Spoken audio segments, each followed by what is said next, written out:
Seguindo a aula de ciclos biogeoquímicos, vamos falar de um outro elemento extremamente importante para os organismos vivos, que é o fósforo.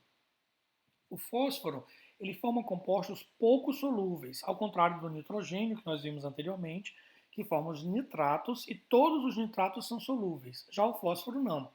Ele vai formar fosfatos, e aí tem diferentes fosfatos, ortofosfato, pirofosfato, enfim.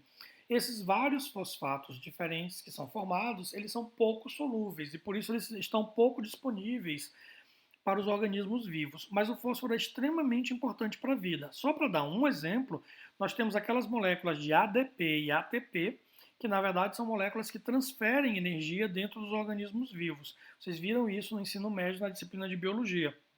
Então, para nós recebermos a energia da respiração, né, nós respiramos, o oxigênio reage dentro das nossas células para produzir energia queimando, né, o que a gente chama de queimar os açúcares, por exemplo, e ele produz energia, mas essa energia não é como se fosse um motor a explosão, como o motor do carro.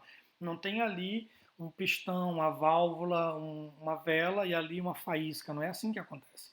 São reações químicas que liberam energia, né? A entalpia das moléculas é liberada na forma de calor e esse calor é transferido para uma molécula de ADP, que tem dois fosfatos, para uma molécula de ATP, que tem três fosfatos. Ou seja, essa molécula recebe um fosfato inorgânico e fica com um conteúdo energético maior. Essa molécula de ATP é utilizada posteriormente nos organismos vivos.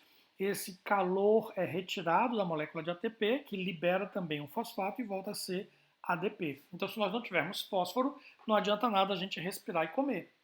Precisa do fósforo para formar essas moléculas. Para citar um exemplo, o fósforo também vai estar presente lá no DNA, enfim, em outras moléculas dos organismos vivos. Então, ele é um nutriente essencial, nós não podemos viver sem ele. E ele, como eu disse, é pouco disponível. Então, as plantas retiram o fósforo do solo ou da água, se tiver um pouquinho, né, disponível ali na água, e incorporam isso então na sua biomassa. E aí é passado para os animais através da alimentação. Depois isso sai nas fezes, quando os animais defecam, desculpa, ou quando eles morrem, você tem a decomposição dessa matéria orgânica e a liberação do fósforo que está presente ali. Então, uma fonte de fósforo são as fezes.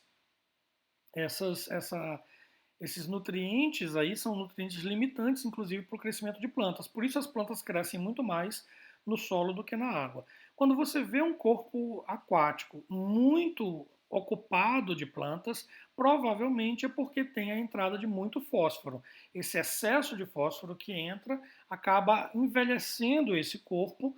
Nós vamos falar disso melhor também na aula de ambiente aquático, mas a presença desse fósforo então faz com que mais organismos vegetais se desenvolvam ali, porque o fósforo é realmente o principal limitante para o crescimento de vegetais. Uma vez que os vegetais crescem, você tem então a vinda de animais para se alimentar desses vegetais e ali se estabelece uma nova cadeia trófica.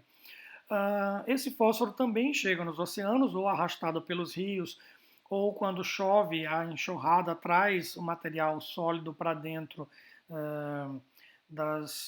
da água, ou então nos oceanos a gente tem um depósito de excremento chamado guano.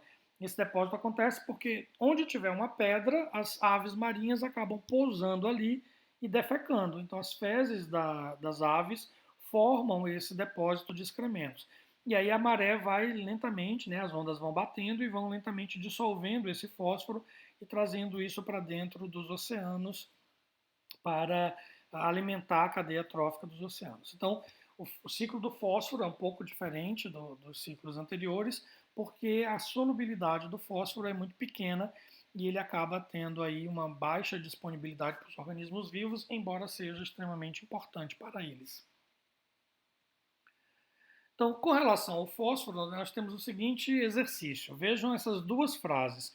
O fósforo é um elemento essencial à vida, como conhecemos. Por quê? Todos os fosfatos são solúveis e facilmente distribuídos na natureza. Com base na leitura acima, conclui-se que A.